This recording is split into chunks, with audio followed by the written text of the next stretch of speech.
Well, good morning again. It is a genuine privilege and a very good thing to be here with you today. It's good to be here in this holy place. Over the last few days as I've been unpacking, I've just been sort of walking the halls and meeting people a little bit, but also looking at this space, this building, this place of worship.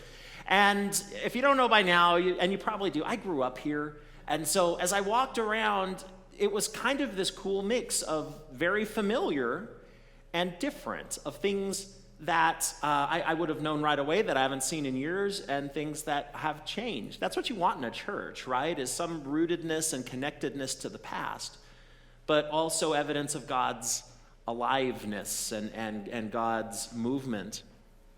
There are so many memories in this place.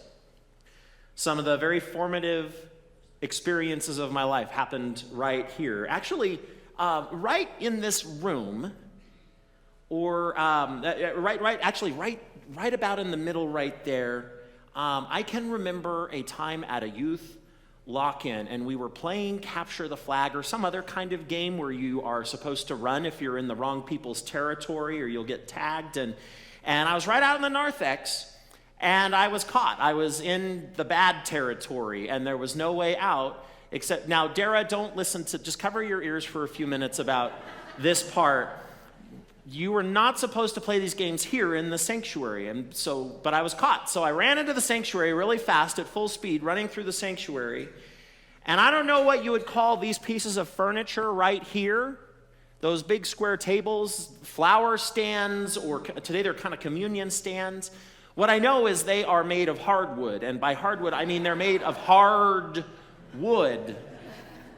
Because the lights were out, and I was running, and someone had moved them from where they usually were, and I hit one of them at speed. It knocked the wind out of me. I just plowed into it. It hurt a lot. Look at those edges. Who designed that piece of furniture down there? Walking around this place has also brought some really wonderful memories back for me as well. It was in what used to be called the Parlor, and now we call it the Sunshine Cafe. At my first lock-in, at my first youth week, we were sitting in that room late at night once again, probably 2 or 3 in the morning, on the couches that used to be in there, and surrounded by new friends. And I felt a belonging and a welcome and a kindness in the middle of the night that I never experienced before. I think Samuel might have said that my ears tingled a little bit that night because God's presence and love became real for me, maybe for the first time that night. You know, I can't explain it, but sacred things can happen late at night at things like youth lock-ins or on mission trips. I was a youth pastor in Las Cruces for 4 years, and we went on a mission trip to San Antonio in 2005. We stayed at Travis Park Church, this beautiful, historic downtown church in San Antonio. And you got to understand, on a youth mission trip, I mean, I really have only one objective, and it's not what you'd think. I mean, I always wanted the youth to learn about service and experience the joy of mission, blah, blah, blah. But really, I just wanted to get some sleep that week. And maybe even for the youth to get a little bit of sleep too. And unfortunately, you're not allowed to drug youth or put sleeping pills in their food to get them to sleep. Their parents don't like that, and the state certainly looks down on it. So on this mission trip in San Antonio, we'd gotten in late the first night. It was after midnight, and by the time we got everything unpacked and everyone to bed, it was well after 1 o'clock. And we were in this great big room, kind of like a fellowship hall with sleeping bags, guys sleeping on one side and the women sleeping on the other, and I was just ready to sleep. It was late at night, and it was quiet when I heard, "Psst, Josh." It's 1:30 in the morning or so, mind you. We have work at 8. "Josh, I need to go to the bathroom." Whisperer was this kid named Luke Simpson, and that's not his real name. I've changed it. But Luke was a quiet, kind of odd kid. Every youth group needs a quiet, odd boy. It's part of the package. And Luke was that kid for us. And so we had to go to the bathroom. And I said, well, go quickly and come back. And I hear him go out of the room and footsteps down the hallway and a door close and this, a minute later an ominous flush, and then the doors open to the bathroom again. I hear the footsteps, only he goes well past the big fellowship hall room where we were sleeping because it was 1:30 in the morning. Why not explore the church? So he found his way into the historic sanctuary at Travis Park UMC with its historic Wurlitzer organ. And by historic, what I really mean is expensive organ. And here's what happened next. At 1:30 or so, as I was starting to drift off, I start hearing someone playing the organ, the expensive historic organ at Travis Park. And he was playing what I now know is Bach's Toccata and Fugue in D minor. And if you don't know that piece of music, you've heard it before. It's that song that Dracula plays in the B movies. That's it. Very good. I love this staff. I get sound effects. This is fantastic. Thank you, Jim. He's going to get a bonus. I realized it was Luke Simpson, and he'd started wandering around the church, and he found the organ, and he thought, what the heck, it's 1:30, I'll play the organ tonight. And look, I'm a man of peace, but as I was running down the hallway, I was going to kill him, and it would have been okay. He was playing Dracula's song. He was practically begging to be killed, and so... But it was also amazing to see this kid, one of the funny, weird kids who was usually pretty quiet, suddenly in a really new light. It was a holy moment. I didn't even know Luke was musical. And aside from its association with the B movie Monsters, that's a very complicated organ piece to play. And he was playing it absolutely flawlessly. Today, Luke is a music director at a church in Louisiana. And I've never asked him, but I like to think that when Luke sat down at the organ that night for the first time, well past bedtime, that God said something to him that made his ears tingle. I don't know why, but those holy moments often come in the very middle of the night. I can't explain it. There are important things that need to be discussed in the middle of the night, sacred things, spiritual things that you can't talk about at 3 in the afternoon, but 3 in the morning is the time for it. And I like to think that might be what happened with Samuel. Samuel was a promised child. He was special. His birth was no coincidence. His mother prayed and prayed and prayed for him, and finally God gave her a son. And in gratitude, she dedicated him to the Lord's service. And now here he was. He's a young man. Nancy Bowen, would you say he was 11 or 12? Is that a fair guess? Who knows? Okay.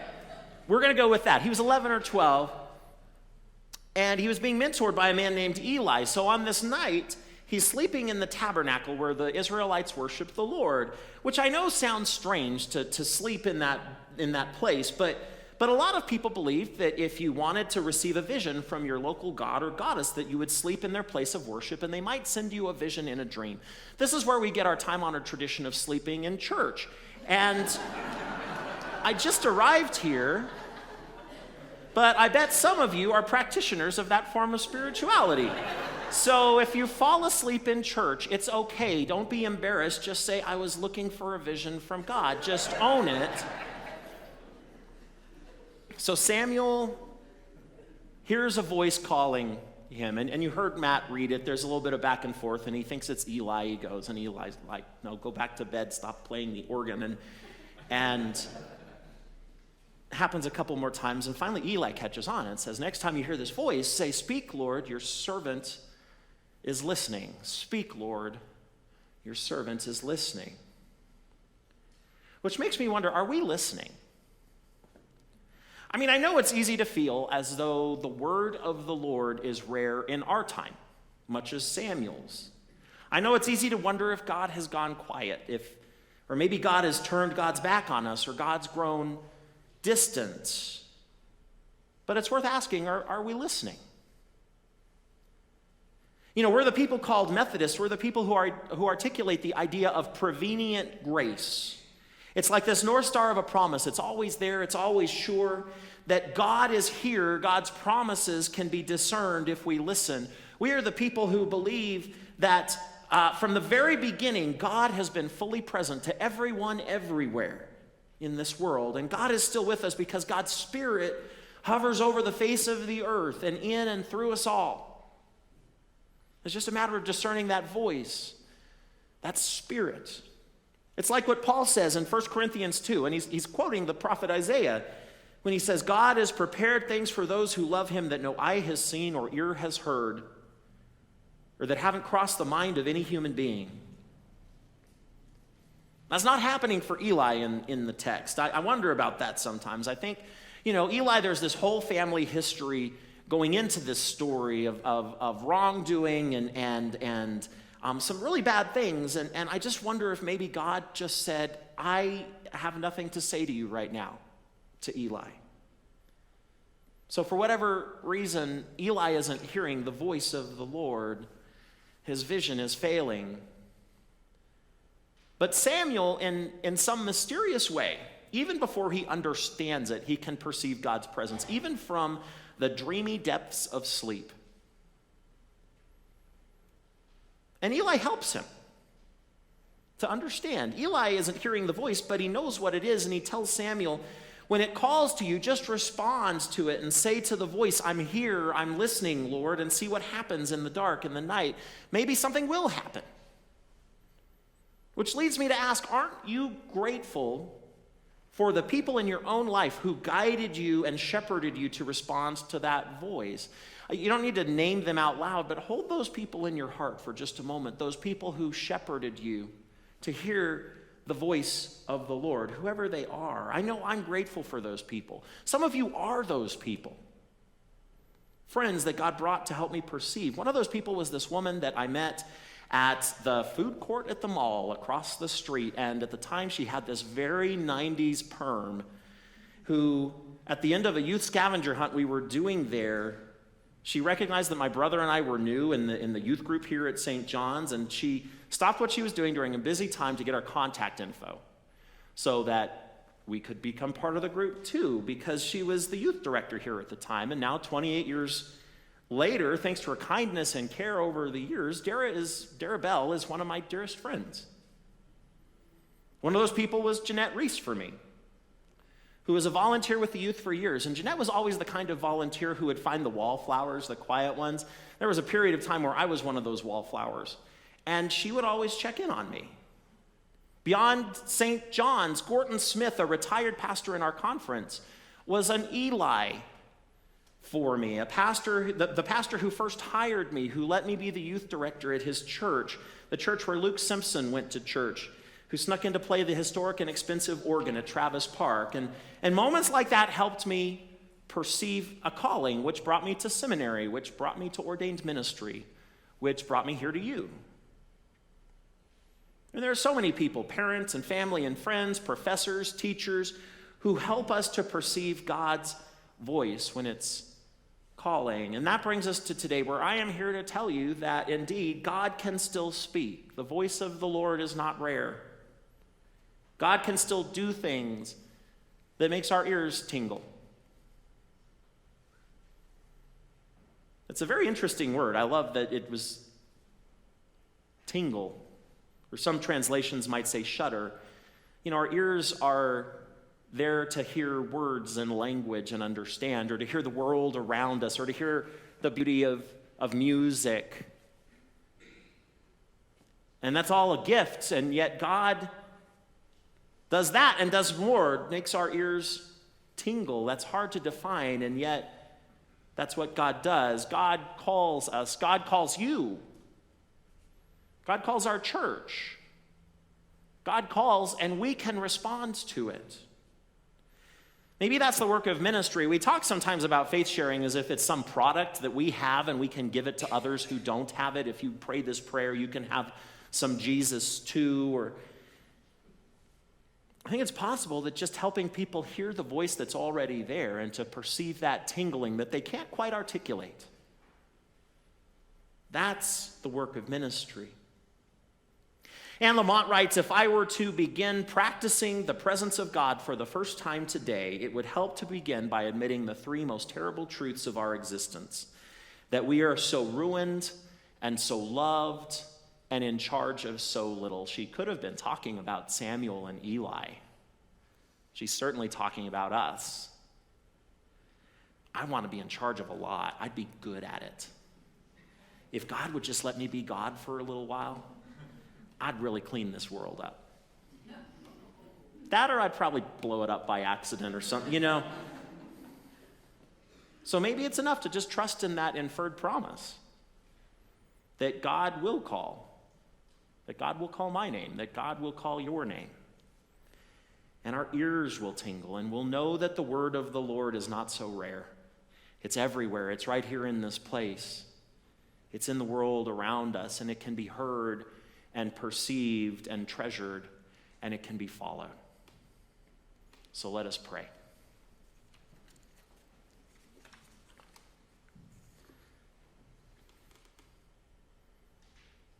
Gracious and holy God, speak into our lives and make our ears tingle with a holy sensation. Help us to hear and help us to respond. Speak, Lord, your servant is listening. Amen.